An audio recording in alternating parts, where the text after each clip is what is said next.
Supreme court ने एक unique case के अंदर यहाँ पर अलाउ किया है एंड साथ में ही सभी केसेस के लिए भी अलाउ किया है कि कोई भी अडॉप्टिव मदर है तो 12 वीक्स की paid leave as a maternity benefit उनको दी जानी चाहिए। यानी कि सुप्रीम कोर्ट ने रिकॉग्नाइज किया protection of maternity leave for working women as a fundamental right and उसको एक बेसिक ह्यूमन राइट की तरह भी कंसिडर किया। एंड स्पेसिफिकली सरकार यानी कि सेंट्रल गवर्नमेंट को बोला it is not merely a social benefit जो आप वुमेन को प्रोवाइड कर रहे हैं, वेराज ये एक शेयर्ड रिस्पॉन्सिबिलिटी है between the husband and wife. तो अब आइडिया वाज कि जो मैटरनिटी बेनिफिट एक्ट है इसको रिसेंटली रिप्लेस किया गया by the code of social security नवंबर 2025 के अंदर। तो जो कोड ऑफ सोशल रिस्पॉन्सिबिलिटीज है वो अब अडॉप्टिव मदर्स के केस में 3 मंथ्स की मैटरनिटी बेनिफिट प्रोवाइड करता है, वेराज अब मैटरनिटी बेनिफिट एक्ट के तहत वो अब 3 महीने से ज्यादा यानी कि 4 महीने या 6 महीने के आसपास ही था। तो अब यहां पर जो केस है दैट वाज कि अडॉप्शन का नेचुरल प्रोसेस ही मिनिमम 3 महीने ले लेता है विच वाज बीइंग आर्ग्यूड। तो अब यहां पर यही चीज को सामने रखा गया कि एक बायोलॉजिकल मदर को आप अडॉप्टिव मदर के साथ इनिशियली ऐसे डिफरेंशिएट कर रहे हो by means of holidays,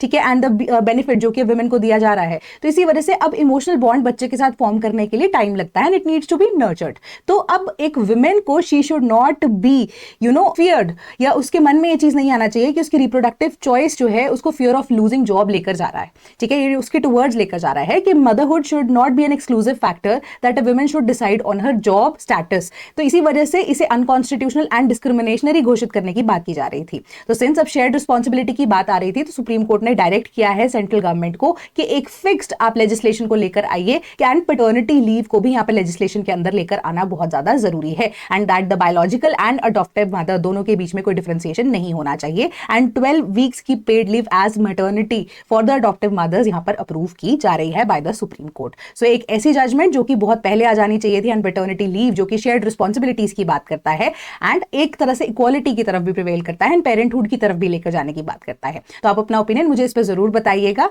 and for more such information follow sleepy classes.